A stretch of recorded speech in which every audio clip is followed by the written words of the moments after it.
we went to work with Missions of Hope International, which is an organization that began with one kindergarten of 50 students, reaching into the Mathare Valley among the poorest of poor and providing them with education, food, clothing, and hope for a future.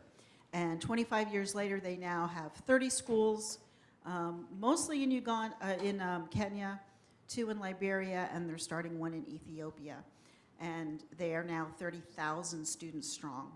And that not only impacts the students, but their families as well, because those families then get food packages. They have just a changed outlook because there's a hope for the future, that their students or their children are not just kind of stuck in this life of poverty, but they have hope for the future. They also have micro loans to families so that they can start businesses. They give certain, many of the women and men can go to technical school and learn skills so that they can be trained and just have work and income where otherwise it would be sporadic or non-existent. So we gave a presentation on our work with MOHI back in November after we came back. So this is a sort of a round 2, more of just the culture and what we experienced and some of the other little pieces of it. So in case you don't know where Kenya is, it's on the east coast of Africa, bordered to the north by Ethiopia, Uganda on the left. That large body of water is Lake Victoria.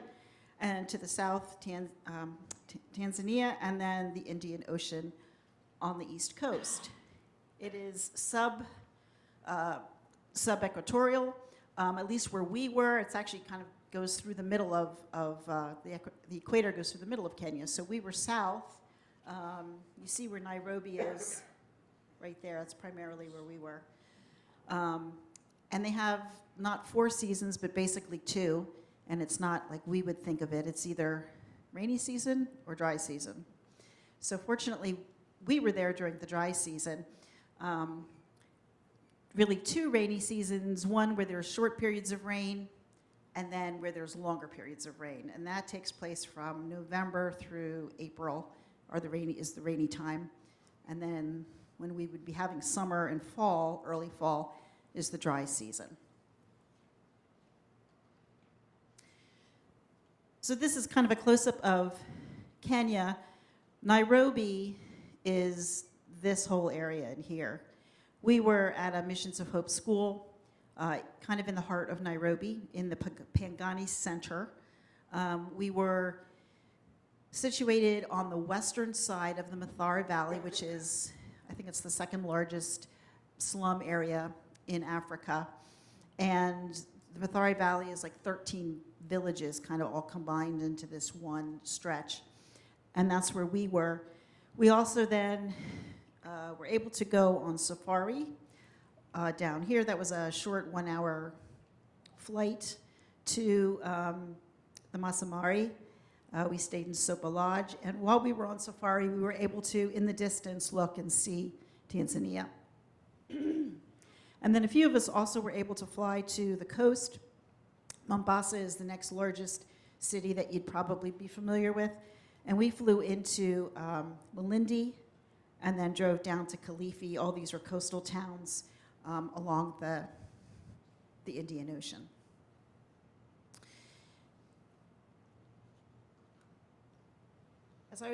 As I was doing some research on the history of the country, I came across this chart, and I thought this would be interesting to put in there because of what we experienced as we were working with the kids. Whenever we went into a different school situation, we would be asked to kind of introduce ourselves and tell our name, our favorite color, or our favorite pet, and then how old we were. And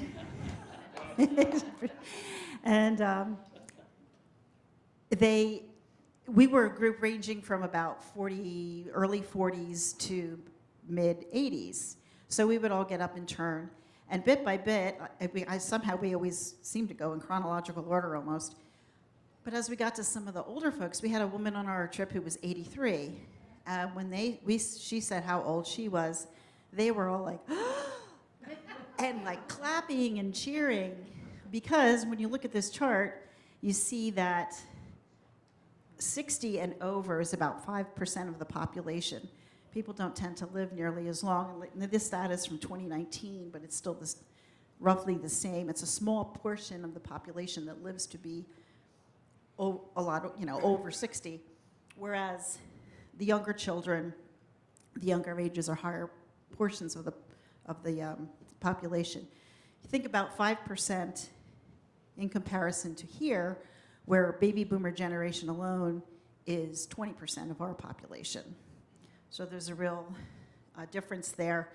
They used to have, and I'm sure there still is, infant mortality rate was a big problem, but increasingly as a lot of mission organizations have gotten in there, and just in general as the economy's on the slow slant of improving and people are getting better medical care, the population for younger kids is increasing and they're getting better care. The other thing is there's a big, the idea of having large families is very popular. When we had our orientation with Mohi, the one gentleman said, we don't consider wealth to be what we have, our material goods. We consider our wealth to be our children. If you are a man if you're a family with numerous children, you're a wealthy family, because that's where true wealth is, in our children. So I think that's reflected in that slide. So to give you a little bit of history of Kenya, communities from Western Africa, Northern Africa, over time migrated towards the coast, and they began to set up trading outposts with European colonists or European traders. And along that coastal region, they would set up city-states, and they had places for trade. Ivory, gold, salt were some of the big products that would be traded, slaves. And between the 8th and 16th centuries, there was a lot of Arab trade particularly, and they sort of dominated those coastal towns and really had a strong kind of foothold there as the primary outside influence. And then in the 1500s, the Portuguese kind of came in and took dominance, but they weren't, I guess, too well liked by the Arabic peoples and the other indigenous peoples. And after about 200 years, they got pushed out. But that Arabic influence is still very, it's seen in the culture, in the architecture. This was Malindi Airport in the coast, and you see in the arches there, even in the doorways, that influence of the architecture of Arabic influence. It also influenced the faith of the region. About 11% of Kenya is Muslim. The mosque on the right is the Pangani Mosque. That was a few blocks from where we were located at the Pangani School. And when we went out to do our community walk, it was about noon, and I heard the cry from the turret, the call to prayer. And it struck me, I said, oh, is that? And she said, yeah, that's a Muslim temple that's the call to prayer at noon. And there's a number of them throughout the country. And then on the left is, we called it the Sandcastle. We would drive by that a lot, and it was just this huge, beautiful Hindu temple along one of the highways that we drove all the time. About 1% of the community is Hindu. The other interesting thing with that was there'd be a lot of there are a lot of gated communities. Everything's gated. So there'd be walls and then gates, very fancy, ornate gates. And along a lot of these walls would be painted with advertisements for paint. Like, we would have Glidden or Moore or Behr, whatever their paint brands were, there were these huge advertisements, like, as long as this wall or even longer for paint. And it was just kind of odd. And one day I was sitting next to our bus driver and I said, what is with all the paint advertisements? And we happened to be in this area. And he said, well, this whole region right around here is largely populated and by people from India who have come from India, and they own all the paint companies. So that was they were spreading their business, advertising everywhere you could go.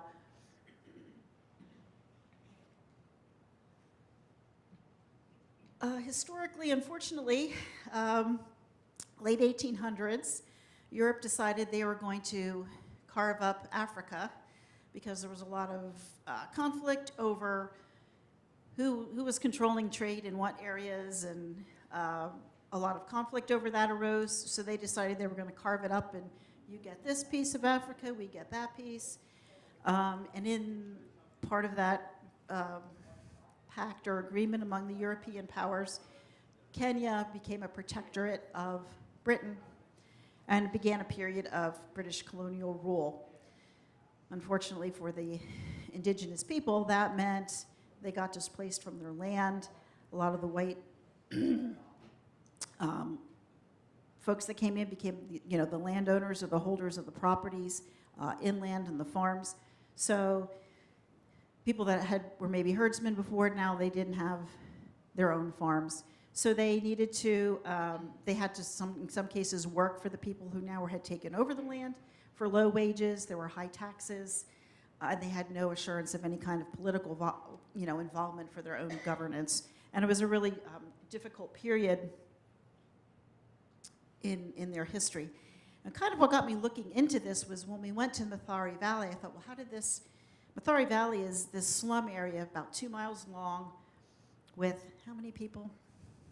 Like 2 million people congested into this 2-mile square. And like, how does something like that start? How does it stay? How does it, where does that come from? Because even as we drove around there, we just could see this disparity between those that were wealthy and in nice high-rises, and then just poor people and just the poor or the trash, or it was just a big difference between what you would even just see in front of you. So the Mathare Valley kind of developed during that time where the British had come in and people were being displaced. So people who had lived out in the country came into Nairobi looking for work and hoping, thinking they would get it. And so they temporarily would live in what they thought was going to be temporary housing in these shack-like homes made out of tin. And you see a lot of the stone there in the base. This area had previously been a large stone quarry, and it ended up becoming sort of the basis of where this community, in essence, was built. Started somewhat small by comparison to what it is today, and then as people kept coming into the city looking for work, there just weren't jobs, so they would live here. It was the cheapest place they could live to, for a home, and it just kind of kept growing and growing and growing. And with no help from either the British government, or then even as Kenya gained its independence, for a long period of time, there just was no help from the government to alleviate their plight of poverty. There was no infrastructure, no water system, no sewer, no electricity.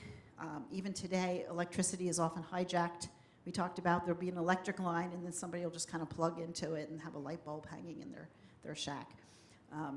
So even today, it's still it's difficult. But if you look in this picture,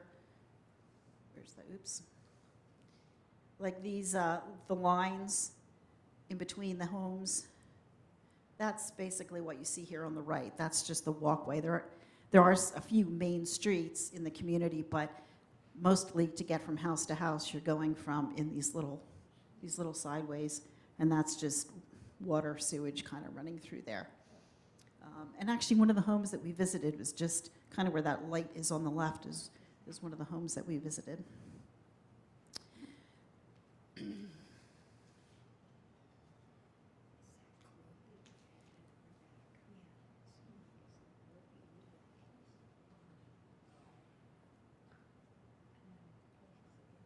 During that time of difficulty, as the Kenyan people were looking to gain their independence, there were a couple of different revolts that took place. The Mathare Valley, that area, became sort of a hotbed for resistance. And there were a lot of political groups that formed to try to overthrow the government, to try to gain their independence. And it actually even continued once independence was established, people would meet there, and it became it was just a place where political unrest was kind of housed. But in the 1950s, there was this big rebellion called the Maui Maui Rebellion, and the government came in. This was the British government at the time, and just quite a few Nairobi, folks that lived in the Mathare Valley were killed. They just knocked down homes, and it was kind of just a bloody, violent time. Uh-oh. What happened there? Okay, there we go. Finally, in 1963, independence was gained, and Jomo Kenyatta became the first president. He was in, I don't know the year in which Daniel Moi was another leader, became president. And there was constant infighting and discussion about who should be in power and who should be prime minister, and elections were held, and first it was a one-party democracy, and then it was a multi-party democracy and one-party democracy, and a lot of just back and forth between all of the different political groups that were established. Daniel Moi was in political leadership for 24 years, and when he finally relinquished his, through an election, but relinquished his power, it was determined that he had about $3 billion in wealth, in personal wealth. And he had previously been a sheep herder, and he had accumulated this wealth, all the while there's, people in the Mathare Valley living in poverty. But there was one gentleman who, and these were pictures that we took on our trip just down the street from the Moihi headquarters, or the Missions of Hope headquarters, and the trash dump at the end of the street. One thing, there has been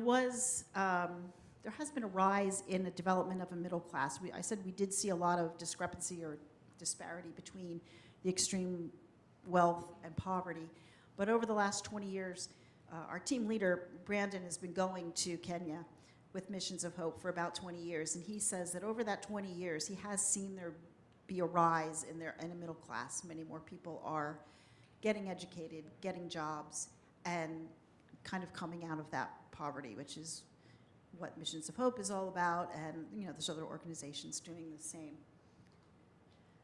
This gentleman, Raila Odinga, was one man who, through all this political infighting, was always fighting for the man, the common people, and he was just a champion of Kenyan democracy. He did a lot to improve the economy and also their constitution, and he's sort of where our paths crossed with him a little bit, so Duana's going to give us a little bit of that.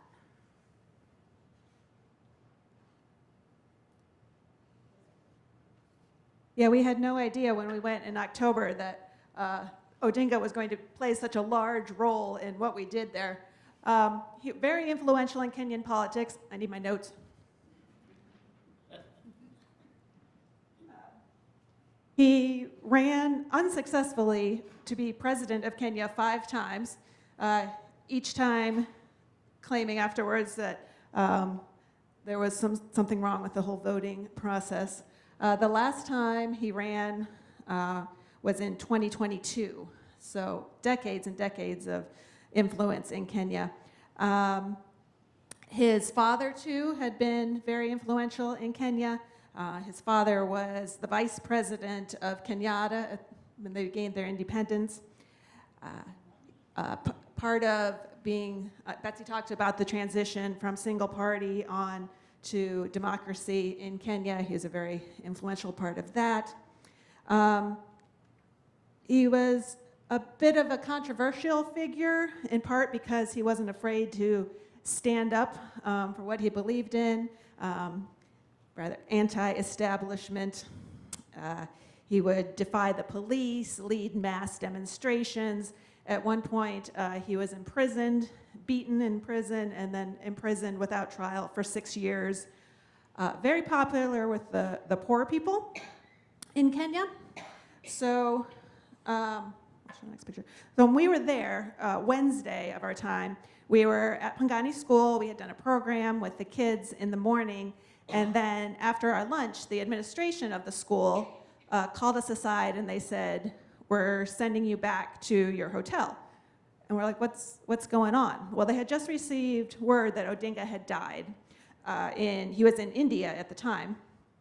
And they were concerned about, they knew emotions were going to be running high. He was well loved. I found this picture of him. This was a while ago in 2017. But this was the Mathari Valley where we're at. So you can see what the mass of people that came when he came to town. So they were concerned, if nothing for our safety, but also traffic. Like, we were all in a bus. If the crowds took to the streets, we weren't going to be able to get back to our hotel through a mass like this. So that, of course, wasn't part of our original plan for what we were going to do that week, but we followed the instructions of people who knew better than us and headed back to the hotel early that Wednesday, and then we stayed put. They flew his body back from India like that day, so there were big crowds in the airport, crowds in the streets, crowds everywhere. Then they took his body to a stadium in Nairobi, and then people could file through and pay their respects. So again, masses, throngs of people there that were part of that. And then they took his body out to his farm, which is out in the country, and then had another stadium full of days and days worth of funerals. So it's all part, we didn't know anything about him going in. We learned a lot while we were there. And so it was different and a little tension-filled for us, but we were well taken care of at the time. Something the people did to display their respect for him, they were tearing tree branches off and waving them. You kind of think of like Palm Sunday kind of thing, but they were waving them, and you would like salute the memory of him. They'd stick tree branches in windshields and put them in, so they were all over the place, these kind of branches stuck to show their respect. So by Friday, they said, okay, things have kind of settled down a bit. You can go back to school. Well, Friday was already going to be a holiday there, so the kids were supposed to be off of school. Well, we still had a second day of our program to do. Well, those kids that we were doing the program with, they gave up a holiday, and their teachers gave up a holiday, and they came in on Friday so we could do our program with them. You imagine how that would fly around here. Oh. But they were so excited to be a part of it, and they'd missed the day before. So we were glad that we could do that.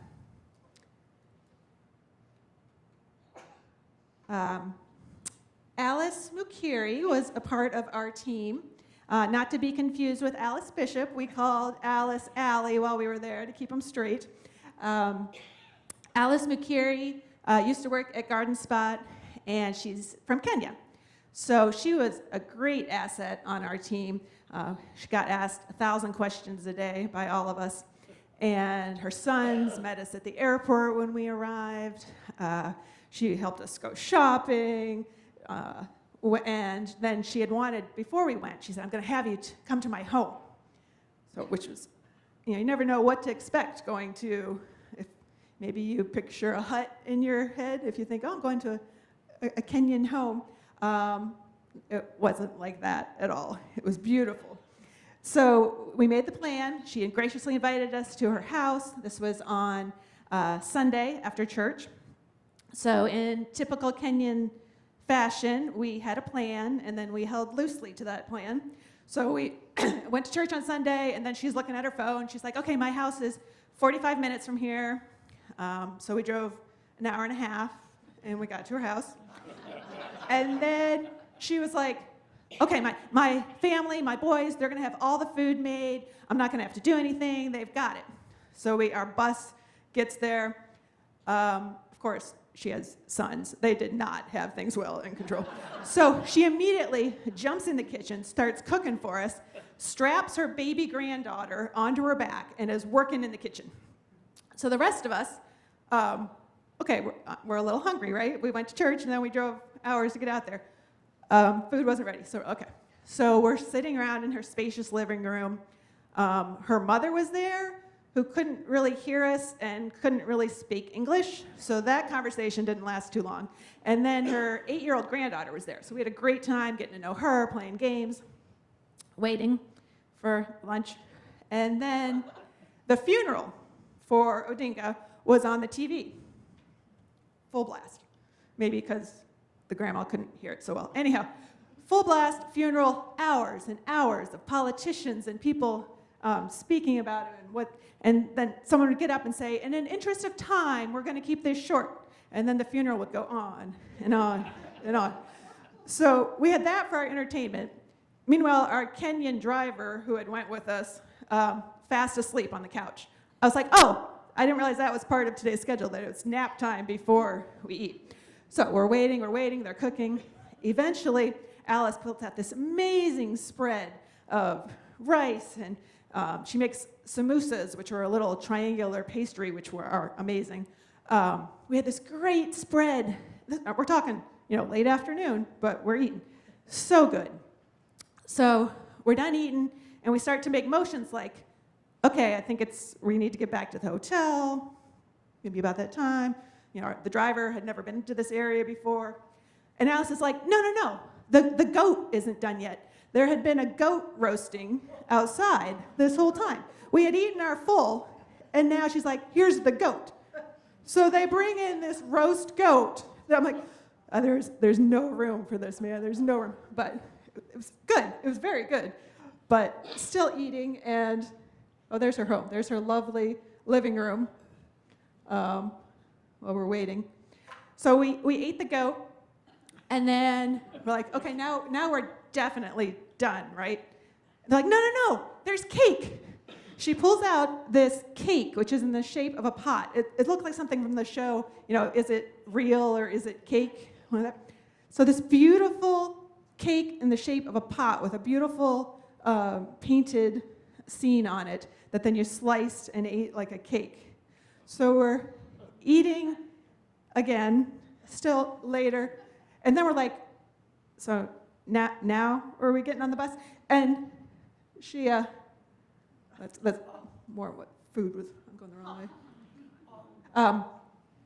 So we're ready to go then, and she says, no, I have gifts. She had gifts for all of us. She had Kenyan bracelets and the fabric that Betsy's wearing here. Each one of us, she had a gift for each one of us. Hugely generous, opened her house, made this huge, elaborate meal for us.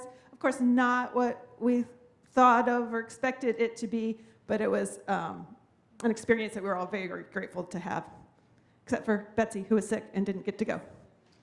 Sorry. It was yeah, she still got a gift. So that was Alice Bishop's lovely home. We very much enjoyed the food there. We stayed at Grace House in Nairobi, which they fed us very well. We brought a little sample of, we were busy baking for you last night, so we brought mandazi, which is a kind of a Kenyan donut. I maybe made mine a little sweeter because I don't think they made them sweet enough over there. So that was there. A lot of chai. We drank a lot of chai tea. One of the girls on our trip owns a coffee shop, so she taught them how to make dirty chai, which was mixing chai with coffee because we needed a little extra in the morning. So we enjoyed that. The chapati is the flatbread there. We had a lot of that. Palau was the spiced rice. A lot of potatoes. They made the green was a spinach, and I don't know what else was in it, but also very tasty. Tilapia almost every day. Very much enjoyed that. There's some of the tilapia. We had roasted goat a couple of times. Emily's making a face. You didn't even try it. I don't want it. Which, it was good. It was a lot of bones in it, so I thought it was a little tricky to eat. But it was also good. Talked about the samosas. Here's when we were at the school, the kids got meals provided there. And then you can see the pots they The other Alice raved about this green mush. It's mashed peas and corn and potatoes. So Alice was like, it's the best thing in the world for you to eat. Didn't have a whole lot of flavor, but I tried it. And then they also had a lot of the cornmeal mash, which was there next to it, which was another staple. Ngali was that. The green one is a Rio or Mukimo. So the chai that we have for you today isn't quite the same. What we had there had milk in it, so this is more like straight tea. I didn't get to go to the coast, but Betsy did, and Alice did. Cashews, a lot of cashew plantations towards the coast, so they got to eat those yummy things there too. Oh, there's a roast goat. See, look how tasty that looks, Emily. They put on this lovely dinner for us at Grace House. So much good food. And it just so happened when we were there that it was Betsy and Scott's anniversary, and then it was Paul and my anniversary in the same week. So cake is a big deal. So they came out first for Betsy and Scott's day, and they sang and danced and brought us a cake. So then it was our turn, so we knew what to expect, that there was going to be singing and dancing and so much fun. They love cake. We had cake for a farewell at the school before we left, and as the guest, when you're the guest of honor, you get fed cake. So they would cut the cake and they'd take the fork and they'd take a piece of cake on it and they'd come and they'd feed it to you. And then they'd go back and then they'd get another piece of cake and then you'd get a bite. And then they'd go back. So it's a whole exercise in trust and praying for that cake.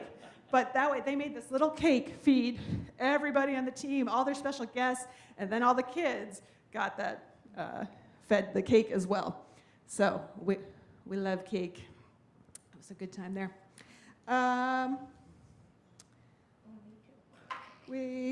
Next door to Grace House where we stayed, there was the Yaya Shopping Center, and in Yaya they had some markets set up in there, so we could do a little bartering for some good deals there. Shameless plug, there are some items for sale on the back table that you can purchase in the gift shop, and then benefits proceed the women there who I bought it from in the first place, and then whatever we make here benefits the benevolent fund. So come on, it's like double win shopping. So go back. I don't mind a little low-key bartering, so I enjoy that. However, with Alice Mercurial with us, she would come up alongside and she'd be talking to her Kenyan friends, and she'd be like, hey, why are you charging them so much? And then she'd like talk them down. But on the other hand, if Alice wasn't with me and I got back, I wouldn't tell her how much I'd spent on stuff because she was horrified. She'd be like, you did not spend that much. Oh, I could tell you where to get that for much less. But I did find something that I particularly wanted in the market for a lesser price. And so I gave her my money and I pointed it out to her what I wanted. So she's like, you stay here. So she goes off and she's gone for like a half hour. And then she comes back with what I wanted for the price I wanted it. But she had to like build up a relationship and like talk to the person in the market stall for a good half hour and make the like family connections and find out where they were from.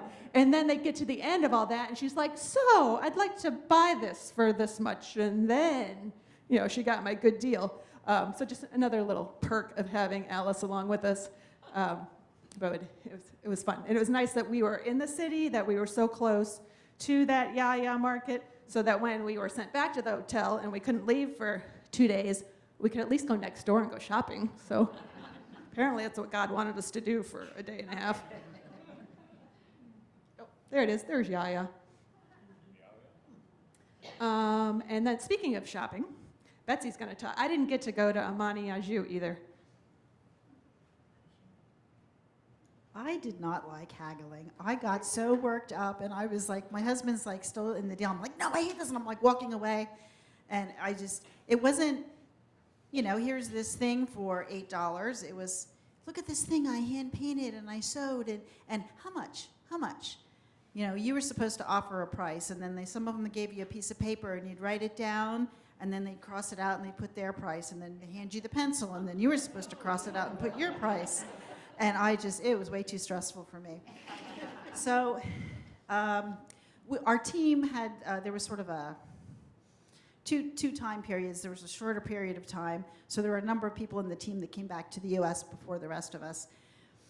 And so some of us got to go to this lovely showroom and cafe, Amani Aju. And I had heard, oh, it's a really nice place. They have a cafe and kind of like higher end things. I'm like, I don't want to shop. I'm not, you know, but it's part of the day's trip, so that's where we're going to go. I fell in love with this place, not because of shopping, but just because just everything else about it. But it's beautiful, like oasis in the middle of Nairobi. Beautiful stone buildings with tile, like huge stone tile floors, mosaics everywhere. This is one mosaic that was on the wall, and there's a Swahili phrase in the bottom that I can't pronounce, but translated it means together we are transformed, because Amani Aju is all about transformation and peace. And it was started about 30 years ago by a woman who was an American missionary in Liberia, I believe. And she became a refugee with all the war and everything going on there. She and two other women eventually ended up in Kenya without money. They'd lost everything. They were refugees, and they needed a way to make money. So she was able to secure a $500 loan and she and these two women started sewing placemats for a hotel. And they had success, and so they did it again, and it grew and it grew. So now Amani Aju is this series of rooms, buildings. It's a fair trade, sewing, and training center. And they find women each year. They bring several new women into the program, women who are refugees or have been just victims of abuse or just sort of political turmoil in whatever country in Africa that they come from. And they get connected from people who are already in the program, typically. But they enter 3 years of training, and they teach them sewing, dressmaking, merchandising. There was a quilt. They have a quilting room with a quilting arm. They do screen printing. They make all their own fabrics. They do the screen printing, the batik. In the left corner, the woman was making those cloth flip books that kids play with, a lot of children's toys and things, and they design them all themselves. Oops. They have an outdoor fabric dyeing area. They do batik and fabric stamping. And then they have a gift shop where they sell everything. They also have an online gift shop and a store in Chattanooga, Tennessee. They also have an outdoor cafe with some of the most wonderful food that we had while we were there. It's this beautiful outdoor seating area. There's a playground at the back, so if people come, they can come there and sit and eat and enjoy and visit while their kids are playing. And it was just kind of this magical, wonderful place where there's just reconciliation and just training. It was just beautiful. One of the things that they do as part of this 3-year program, so they get trained in everything that you saw up there, how to sew, how to design dresses and products, how to merchandise, how to do the dyeing. And at the end of 3 years, the women can choose what thing they want to sort of specialize in.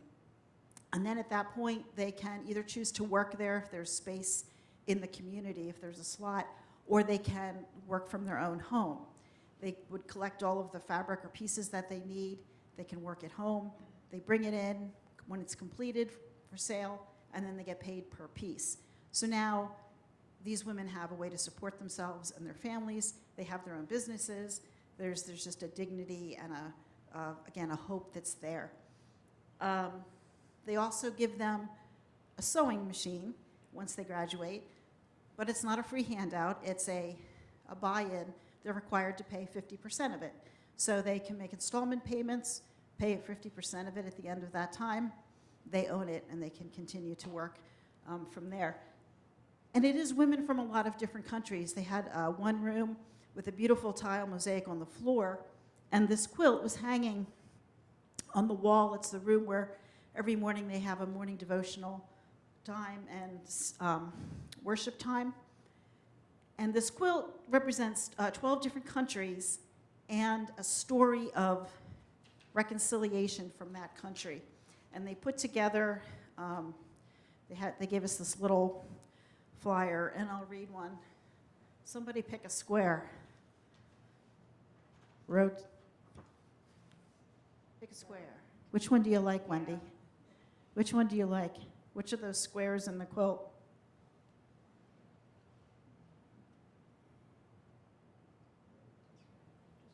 Just pick one. All right. The upper left? The top corner one? The chicken. That is Kenya, Kamba. So each one of these has a story behind it of how in their country, in their tribe that they came from, how reconciliation would take place, reconciliation and forgiveness. So from this tribe, as described by Madeline Nadanyu Muniwaki, when a rift occurs between two families and they are unable to resolve it themselves, the elders are called to act as mediators. The one who is found to be in the wrong is required to give out a young goat and a rooster to be slaughtered. The elders collect special leaves which are dipped in water. The elders sprinkle each family member with this water to cleanse and purify them. The chicken is shared between the two families, and then a large meal is prepared for the families and the community. So each one of these quilt squares represents a tradition of reconciliation between the tribes. And their big thing is we look at the past, all these bad things happen to us, but that's the past. We have new hope. We have a way of providing for ourselves and our communities, and we're going to forgive each other. And so it's this community of reconciliation and forgiveness, and from now on we're looking forward and we're moving forward. It was just a really beautiful place to be. They also did a quilt, Amani Watoto. Watoto is Swahili for children. And so this was the handprints of the children, of the women who worked there. It was their children. And next to the names, or the handprints, are the names of the children written in pen. Other kinds of markets we visited in Mathari Valley. As we're walking through the slum streets, there are markets. There are people that do have businesses, whether it's clothing production or dried fish, fruit and vegetables. There were a number of different things that you could buy if you lived there in the valley. Wherever we went, there were motorbikes, people on motorbikes, usually one or two riders. Sometimes we saw three. I don't know if we ever saw four on a bike. But then you'd see really interesting things strapped to the back. I think the most interesting thing we saw was a crib that was bungeed to the back of a bike, and mannequins. So you never know what you'd see when you're driving in the street. And these bikes would just go really close to your bus or just all over the place. They were crazy. When you got to a big turnaround or a intersection, there were no lanes. It was just whoever had the most guts to just, I didn't see any accidents, but they were kind of fun to watch. It might be a little hard to tell, but the greenery in the back is actually a roadside nursery. There were a lot of those that we passed by. There'd be like groups of clustered plants, and they were just very beautiful foliage, but that's what, they would sell nursery goods there. And then wherever we went, we saw roadside stands of fruits and vegetables. Occasionally you'd see a cow walking down the road too, or a goat. And then right in the city, there was a gentleman selling sugar cane. He was just peeling off the outer cane and selling the sweet sugar. Beautiful, beautiful floral place too. This lower right-hand corner is the courtyard of where we stayed, Grace House. There were two buildings in the patio area, very tropical. It was just beautiful to sit there and just relax and have our chai and our mandazi every afternoon at 4 o'clock tea. And then in the coast, too, there are also beautiful things. The bottom left corner is a beach morning glory, and that I took early in the morning when that flower had opened. I hadn't seen them in the evening when we were there. They were just like little buds, and in the morning they had opened up. And then the pink flower at the top is after that flower is spent, it kind of starts to dry up or shrivel and it turns pink, and that's the flower at the top. It was just really fun to see some of the things that were similar and things that were different. Oh, I don't know what happened there. And then also we saw the baobab trees, which were really cool with the huge, huge trunks. They were not, it was the dry season, so they were not in bloom at that point, and there's no fruit on them. And then the sausage tree we saw on safari with the long dangly things. That's their fruit. And they were kind of fun to see too. Safari. Maybe. We got to go on safari in the Masai Mara. 2 different trips went there, so Alice got to go at a different time than Betsy and I did. As Betsy mentioned earlier, a 1-hour flight from Nairobi right into the Masai Mara, so we got early morning, got on a little 12-seater plane and flew into the Masai Mara. Masai Mara is about 600, a little less than 600 square miles, and the ecosystem that's a part of that includes the Serengeti National Park in Tanzania is maybe quadruple that. So it's a huge mass of land preserved for the wildlife. Masai Mara is known particularly for their large cats.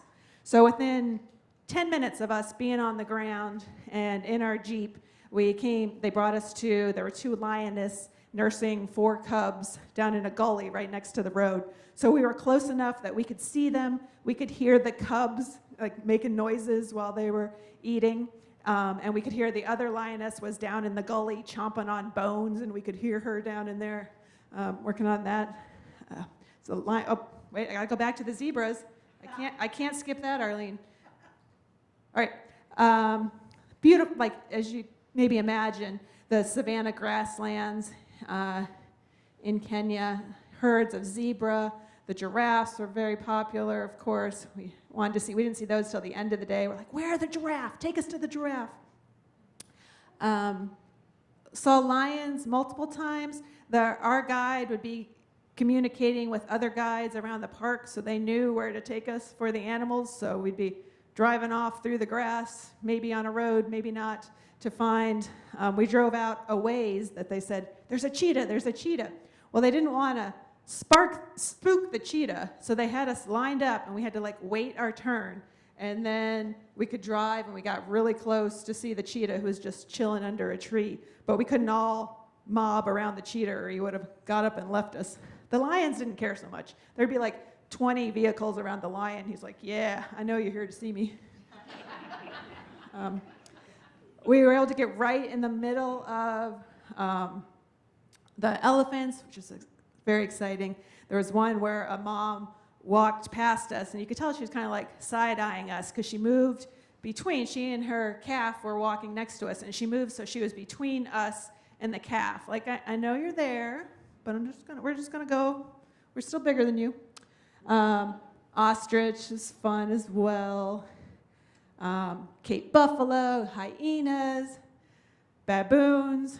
We have a great story about a baboon. See us later, and we'll tell you about that one if we didn't tell you at our last meeting. So we landed on a dirt runway in Masai Mara. The Jeeps were there to pick us up. We climb in, and off we go.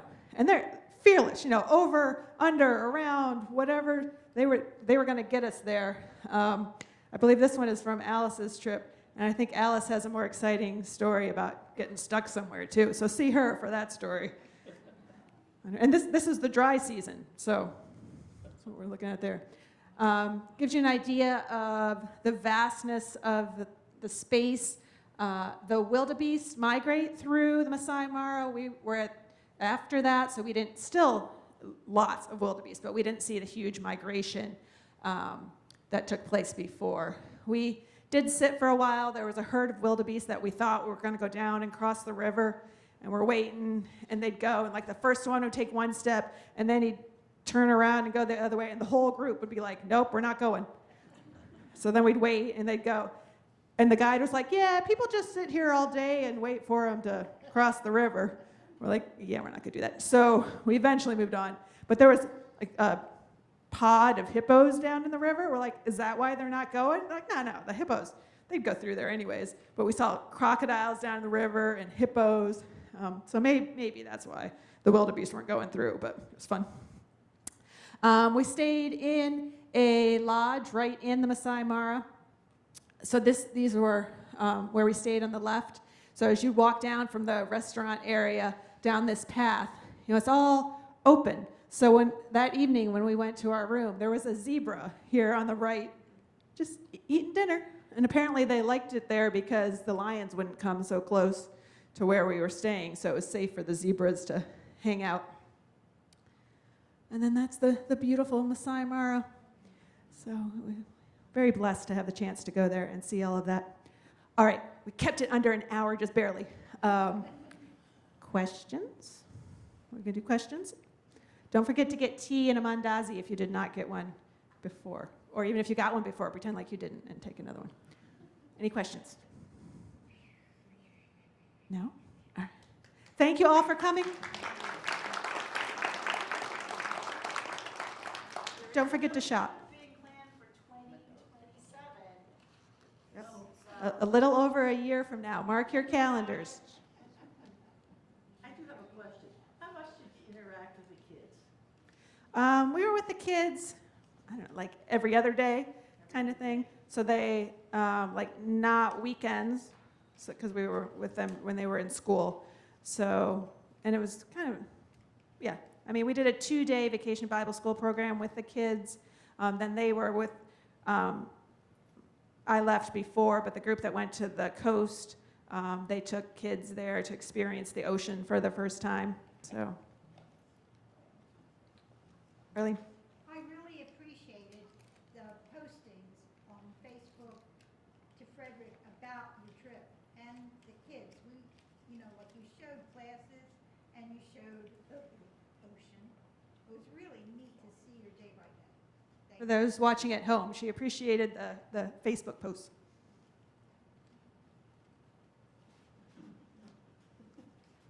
I was interested in the chart where it showed, I think, Hindu 1%, Islam a small percent, Christian 85%. I did not realize it. Is that because of the influx of missionaries that we have sent there, or I was surprised that it was that high of a percentage? Do you want to answer that? Yes, and partly the British influence, I think, would be, and claiming to be.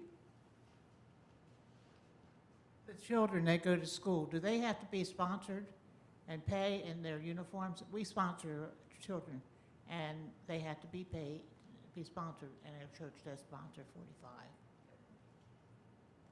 Yes, she asked if, got the mic for that. Yes, the children are sponsored through Mission of Hope International. We are grateful to be a part of that. They do an amazing work there. When a child is sponsored, then they're provided with uniform, food every day, medical care, and also for their family as well, so their entire family can come to the clinic at the school. We represented a number of people who sponsored children from here and Garden Spot, so we were able to interact with those children in particular, and then took them on a field trip as well, which was a lot of fun. Just to add to that, so when Missions of Hope, this is how they operate, when they identify children and they try to bring them in, they have 2 pre-kindergarten or kindergarten, PP1 and PP2, 2 levels of entry education. When they identify children to bring into that program, they kind of put them out there for sponsorship. But I think they have, like at Pangani School, I think there's like 125 students currently that are not sponsored. But that doesn't mean they can't go to school or they don't get all those things. They just kind of fall under the general fund of the budget, so they do get covered. They're always trying to find sponsors for them. Or if a sponsor, something happens with the sponsor and they can no longer sponsor that child, they'll continue the child. They won't get kicked out of school. Some kids age out when they get up, when they graduate. But they have, like, every child that's in the school gets to be in the school and gets the same thing. It's, ideally, they want them sponsored by people, volunteers, but if they're not kicked out or they don't get. How far do these children get in school? Do they go through the 12 years? A lot Or of, do they get to 6 and? a lot of them do. Not everybody sticks with it. There are stories where some of them didn't, that we heard about, but if they get to college, and I forget what do you remember what the rate, they have to sit for tests, national tests, just like our students have to, not the SATs, PSSAs or Keystones now it is in Pennsylvania. They have to sit for a national test to get onto college or I was university. just wondering how much percentage of those children get through? I don't know the percentage. It is very high though, and actually a lot of the MOHE students will then go to university and study social work or medical school or whatever, and then they come back and work for MOHE. Thank